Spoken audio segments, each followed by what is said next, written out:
So hey guys and welcome to another video of my channel.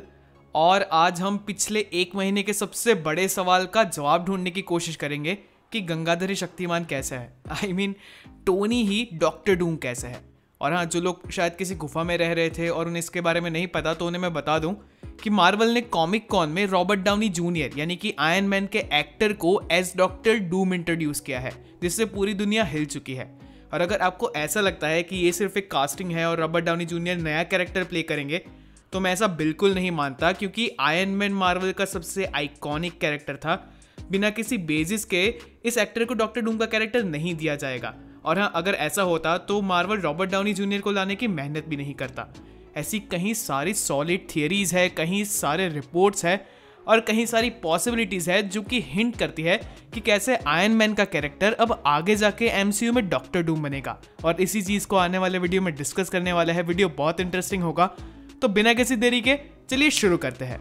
Can I be your superhero? Superhero.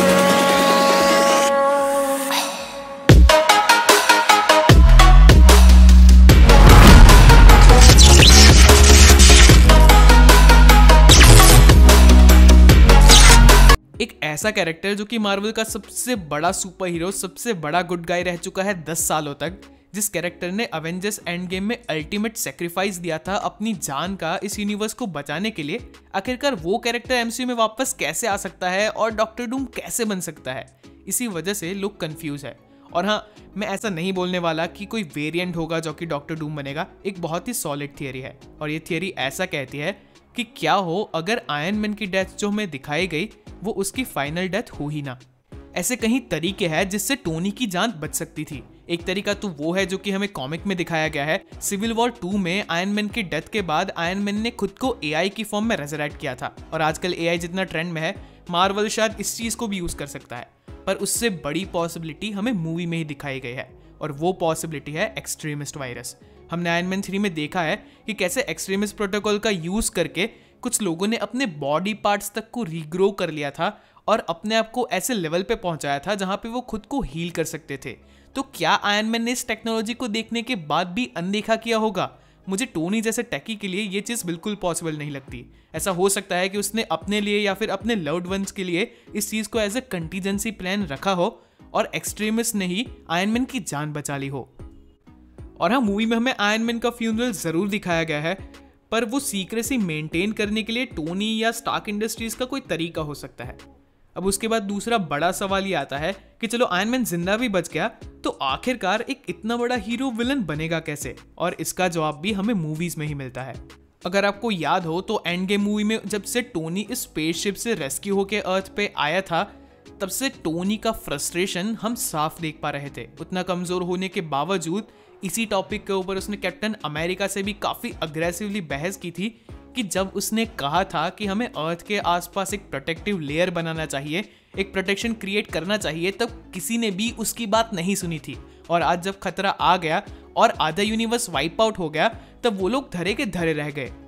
What if Tony जिंदा बच जाता है और उसके बाद वो देखता है कि मल्टीवर्स लेवल पे इम्बैलेंस आ चुका है, इनकर्जन्स हो रहे हैं, यूनिवर्सेस अपने आप में टकरा रहे हैं, और इस बार वो सारी चीजों का पता लगा के इस चीज को फिगर आउट करता है कि इस चीज को रोकने का एक ही तरीका है, सारे यूनिवर्स को मिला के एक यूनिफाइड यूनिवर्स बनाया जाए।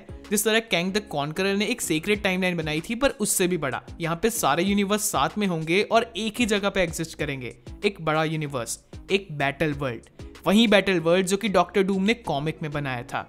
तो टोनी इसी प्लान से इनकर्जन्स को रोकने की कोशिश करेगा, और वो टोनी जिसकी बात लास्ट टाइम किसी ने भी नहीं सुनी थी, हर किसी ने उसके कॉन्सिक्वेंसेस फेस किए थे और जो कि बहुत ही ज्यादा फ्रस्ट्रेट हो चुका था, इस बार वो किसी से नहीं रुकेगा। और हाँ, इस थियरी में एक और चीज भी फिट होती है कि कॉमिक्स में एंड पुरानी मूवीज में डॉक्टर डूम जो है, उस कैरेक्टर का फेस पूरा बिगड़ा हुआ होता है। तो हाँ, टोनी को भी हमने जब देखा था, जब उसने स्नैप किया था, तब उसका पूरा फेस एक साइड से खराब हो चुका था। तो ये एग्जैक्टली कॉमिक के डॉक्टर डूम को रिसेंबल करेगा। अगर ये स्टोरी फॉलो की जाती है तो वो आयरन मैन और टोनी के कैरेक्टर को एक बहुत ही ज्यादा डेप्थ देगी, हमें वापस उस फीलिंग से कनेक्ट करेगी जो कि हमने एंड गेम पे टाइम पे फील की थी। और ये एक बहुत ही स्ट्रॉन्ग विलन बन के आएगा जिसके मोटिव्स हमें थैनोस से भी रियल लगेंगे। याद करो काफ़ी ज़्यादा लोग थे जो कि थैनोस के यूनिवर्स में बैलेंस बनाने के और कम रिसोर्स पे ज़्यादा पॉपुलेशन होने के कंसेप्ट को सपोर्ट भी कर रहे थे। ये सोचो कि आयरन मैन को कितने लोग सपोर्ट करेंगे, और यही चीज़ मूवी की फील क्रिएट करती है। अच्छा चलो, ये तो हो गई एक थियरी, पर पिछले कुछ दिनों में लोग एक दूसरी थियरी को भी हाईलाइट कर रहे हैं, जहाँ पे एक कॉमिक में डॉक्टर डूम और टोनी स्टार्क एक रूममेट होते हैं, और इसी दौरान टोनी के दिमाग में डॉक्टर डूम अपने दिमाग को इम्प्लांट कर देता है, एक तरीके से उसके साथ अपनी पर्सनैलिटीज़ को स्विच कर देता है। तो लोग कह रहे हैं कि ऐसा भी कुछ हमें एमसीयू में देखने को मिल सकता है। तो इसमें ये थियरी इस तरीके से फिट हो सकती है कि टोनी की जान बच जाती है, या तो एक्सट्रीमिस्ट वायरस की वजह से या एआई की वजह से, किसी भी रीज़न की वजह से वो जिंदा बच जाता है, और उसके बाद डॉक्टर डूम को ये चीज़ पता चलती है तो वो टोनी को अपना डूम बॉट बना लेता है। डूम बॉट यानी कि एक ऐसा रोबोट जैसा क्रीचर जिसे डॉक्टर डूम खुद कंट्रोल कर सकता है। तो इस वाली पॉसिबिलिटी में स्टार्टिंग में हमें टोनी के फेस को एज डॉक्टर डूम दिखाया जाएगा, पर एंड में मेन विलन कोई और निकलेगा। देखो यहाँ पे ये एक सिंपल मार्केटिंग टेक्टिक्स ही हो सकती है कि मार्वल अपने एक फेमस कैरेक्टर को यूज़ कर रहा है अपने नए विलन को प्रमोट करने के लिए। अगर ऐसा हुआ तो बहुत लोगों के लिए डिसअपॉइंटिंग होगा, पर कुछ लोग ऐसे भी हैं जो कि इस चीज़ से खुश होंगे, क्योंकि कुछ लोगों को ऐसा मानना है कि अगर टोनी को ही डॉक्टर डूम बना दिया गया तो कॉमिक में विक्टर वॉन डूम का जो ओरिजिनल कैरेक्टर है वो कभी मूवी में देखने को नहीं मिलेगा, और इस कैरेक्टर का जो एसेंस था वो प्रिजर्व नहीं होगा। तो हाँ, इन दोनों में से आप डॉक्टर डूम को किस तरीके से देखना चाहते हो मुझे कमेंट में ज़रूर बताना। और इसके अलावा एक और बहुत ही इंटरेस्टिंग चीज़ मैंने थ्रेड पे पढ़ी थी, तो मैं वो भी आपके साथ शेयर करता हूँ कि हमने इन्फिनिटी वॉर में देखा था कि आयरन मैन और थैनोस की जब फाइट होती है तो थैनोस के पास मौका होता है कि वो टोनी को मार दे, पर वो टोनी को नहीं मारता, ये कहते हुए कि टोनी को भी नहीं मरना है। और जब आयरन मैन थैनोस से पूछता है कि आखिरकार वो उसे कैसे जानता है, तब थैनोस उसे कहता है कि he is not the only one cursed with knowledge, यानी कि टोनी ऐसा अकेला इंसान नहीं है जिसके पास ज्ञान का श्राप हो। मैं ट्रांसलेट कर रहा हूँ।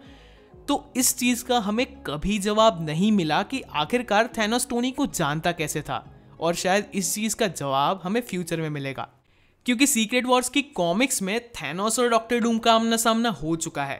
थैनोस मार्वल के डिस्ट्रक्टिव एलिमेंट्स जैसे कि चिप्तौरी, मार्वल ज़ॉम्बीज जैसे क्रीचर्स की एक बड़ी आर्मी असेंबल करता है डॉक्टर डूम को हराने के लिए, पर गॉड एम्परर डूम एक ही पंच में अपना हाथ थैनोस के अंदर गाड़ देता है और उसकी स्पाइन उखाड़ देता है। ये कॉमिक का आइकॉनिक सीन था, और ऐसे ही सीन्स सीक्रेट वॉर्स की कॉमिक्स को ग्रेट बनाते हैं, और इसीलिए हमें थैनोस और डॉक्टर डूम का आमना सामना एमसीयू में भी देखने को मिल सकता है। और शायद तभी ये चीज़ रिवील होगी कि थैनोस आयरन मैन के बारे में जानता कैसे था। एक पॉसिबिलिटी तो ये है जो कि मुझे लगती है कि अगर डॉक्टर स्ट्रेंज ने टाइम स्टोन से पॉसिबल फ्यूचर्स को देखा था, तो सारे स्टोन्स मिलने के बाद, टाइम स्टोन मिलने के बाद थैनोस भी फ्यूचर को देख पा रहा था, और उसी फ्यूचर में उसने टोनी के फ्यूचर को भी देखा था कि उसका एग्जिस्ट करना ज़रूरी है। ज़रूरी क्यों है?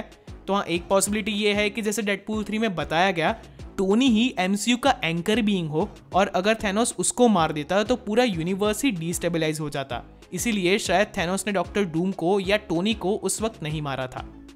वेल चलो, जो भी हो, अगर टोनी स्टार्क डॉक्टर डूम बनेगा तो आई एम 100% श्योर कि मार्वल अपनी पुरानी फील्ड में वापस आने वाला है। 100% श्योर। और क्या होगा वो देखना बहुत ही इंटरेस्टिंग होगा। आपको क्या लगता है कमेंट्स में ज़रूर बताना। And that is it for today guys. अगर आपको वीडियो अच्छा लगा तो इसे लाइक शेयर करना मत भूलना। अगर नए हो तो चैनल को सब्सक्राइब कर दो। मिलते हैं हमारे अगले वीडियो में।